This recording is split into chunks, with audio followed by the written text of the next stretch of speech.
Hello my dear dream life മാനിഫെസ്റ്റേഴ്സ്.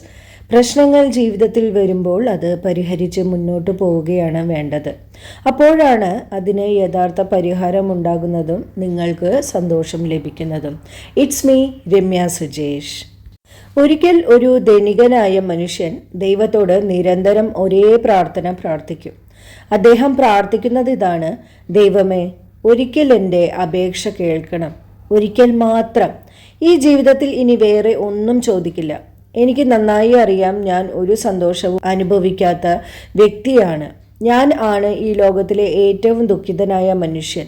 എന്തുകൊണ്ടാണ് എനിക്ക് മാത്രം ഇങ്ങനെ പ്രശ്നങ്ങൾ ഉണ്ടാകുന്നത്? അതിനാൽ എൻ്റെ പ്രശ്നങ്ങൾ മറ്റൊരാളുമായി വച്ചു മാറാൻ ഞാൻ തയ്യാറാണ്. ആരെങ്കിലും തയ്യാറാകുമോ? ഈ ഒരു കാര്യം മാത്രം അങ്ങ് എനിക്ക് തന്നാൽ മാത്രം മതി. ഒരിക്കലെങ്കിലും ഇത് അത്ര വലിയ കാര്യമൊന്നുമല്ലല്ലോ. അങ്ങനെ ഒരു ദിവസം ആ മനുഷ്യൻ്റെ സ്വപ്നത്തിൽ ദൈവം പ്രത്യക്ഷപ്പെട്ടു. തുടർന്ന് ദൈവം പറഞ്ഞു, നിന്റെ എല്ലാ പ്രശ്നങ്ങളും ഒരു ബാഗിൽ നിറച്ച് അതും കൊണ്ട് ദേവാലയത്തിൻ്റെ മുന്നിൽ വെക്കുക. ഇതുപോലെ പ്രാർത്ഥിച്ച ധാരാളം ആൾക്കാരോടും ദൈവം ഇങ്ങനെ ചെയ്യാൻ ആവശ്യപ്പെട്ടു. അവർ എല്ലാവരും അവരുടെ പ്രശ്നങ്ങളും ബാഗിനുള്ളിൽ നിറച്ച് ദേവാലയത്തിലേക്ക് പോയി. ഈ മനുഷ്യനും തൻ്റെ പ്രശ്നങ്ങൾ ഒരു ബാഗിലാക്കി വേഗം നടന്നു. തൻ്റെ ജീവിതത്തിൽ എന്തോ നല്ലത് സംഭവിക്കാൻ പോകുന്നു എന്ന് കരുതി സന്തോഷത്തോടെയാണ് ദേവാലയത്തിലേക്ക് പോയത്. അദ്ദേഹം ഇങ്ങനെ തൻ്റെ ബാഗുമായി പാഞ്ഞു പോകുമ്പോൾ ധാരാളം മറ്റു ആൾക്കാരും ഇതുപോലെ പാഞ്ഞു പോകുന്നത് കണ്ടു. അങ്ങനെ അദ്ദേഹം ദേവാലയത്തിലേക്ക് പ്രവേശിച്ചു. അപ്പോൾ അദ്ദേഹം വളരെ ഭയപ്പെട്ടു. കാരണം അവിടെ മറ്റുള്ളവർ കൊണ്ടുവന്ന ബാഗുകൾ തൻ്റെ കയ്യിൽ ഉള്ളതിനേക്കാൾ വലിയ ബാഗുകളായിരുന്നു. അവിടെ കണ്ട ആളുകൾ എല്ലാം നേരത്തെ അദ്ദേഹത്തിന് പരിചയമുള്ളതും അതുപോലെ തന്നെ അവർ എല്ലാവരും പുഞ്ചിരിച്ചു വലിയ വില കൂടിയ വസ്ത്രങ്ങളൊക്കെ ഇട്ടു പരസ്പരം നല്ല കാര്യങ്ങൾ പറഞ്ഞിരുന്ന ആളുകളായിരുന്നു. അതേ ആൾക്കാരാണ് ഇപ്പോൾ വലിയ ബാഗുമായി വന്നിരിക്കുന്നത്. അദ്ദേഹം ഒന്ന് ചിന്തിച്ചു, ഇനി അകത്തേക്ക് പോകണോ വേണ്ടയോ എന്ന്. എന്നാലും ഇത്രനാൾ പ്രാർത്ഥിച്ച ഒരു കാര്യമല്ലേ, അതിനാൽ എന്താണ് നടക്കാൻ പോകുന്നത് എന്ന് കാണാം. അദ്ദേഹം അകത്ത് പ്രവേശിച്ചു. അങ്ങനെ എല്ലാവരും ദേവാലയത്തിനുള്ളിൽ പ്രവേശിച്ചു. അപ്പോൾ ഒരു അശരീരി ഉണ്ടായി. നിങ്ങളുടെ എല്ലാവരുടെയും ബാഗുകൾ അവിടെ വെക്കുക.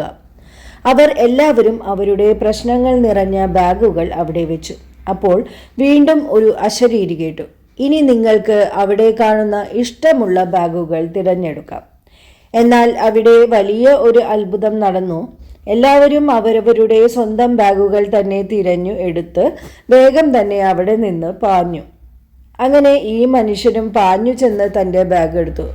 വല്ലവരും തൻ്റെ ബാഗ് എടുത്തിരുന്നാൽ അതിനേക്കാൾ വലിയ ബാഗ് എടുക്കേണ്ടി വരും. പക്ഷേ എല്ലാവരും അവരവരുടെ സ്വന്തം ബാഗ് തന്നെ തിരഞ്ഞെടുത്തതുകൊണ്ട് അദ്ദേഹത്തിന് ആശ്വാസവുമായി. തുടർന്ന് എല്ലാവരും അവരവരുടെ വീടുകളിലേക്ക് പോയി. വീട്ടിൽ ചെന്ന് അദ്ദേഹം ആലോചിച്ചു, ഇത്ര നാൾ താൻ പ്രാർത്ഥിച്ചത് എൻ്റെ പ്രശ്നങ്ങൾ മറ്റുള്ളവർക്ക് കൊടുത്താൽ തനിക്ക് സന്തോഷം ലഭിക്കുമെന്നായിരുന്നു. എന്നാൽ മറ്റുള്ളവരുടെ ബാഗിൽ എന്താണ് എന്ന് അറിയാതെയാണ്. എല്ലാവരും ഇങ്ങനെയാണ്. സ്വന്തം പ്രശ്നങ്ങൾ വരുമ്പോൾ അതാണ് ഏറ്റവും വലിയ പ്രശ്നം എന്ന് വിചാരിക്കും. എന്നാൽ അതിലും എത്രയോ വലിയ വലിയ പ്രശ്നങ്ങൾ നേരിടുന്നവരായിരിക്കും മറ്റുള്ളവർ. അതുമായി താരതമ്യം ചെയ്യുമ്പോൾ ഒരു പക്ഷേ നമ്മുടെ പ്രശ്നം ചെറുതായിരിക്കും. ഈ കഥയിൽ നിന്നും നിങ്ങൾക്ക് എന്താണ് മനസ്സിലായതെന്ന് നിങ്ങൾ കമൻറ്റ് ബോക്സിലൂടെ എന്നെ അറിയിക്കേണ്ടതാണ്. നിങ്ങളുടെ ജീവിതത്തിലെ പ്രശ്നങ്ങളാണ് ഏറ്റവും വലുത് എന്ന് ചിന്തിക്കുന്നവരാണെങ്കിൽ നിങ്ങൾക്ക് ഈ ഒരു സ്റ്റോറി ഉപകാരപ്പെടും. നിങ്ങളുടെ അഭിപ്രായങ്ങൾക്കായി ഞാൻ കാത്തിരിക്കുന്നു. എല്ലാവർക്കും എല്ലാ നന്മകളും വരട്ടെ. Thank you.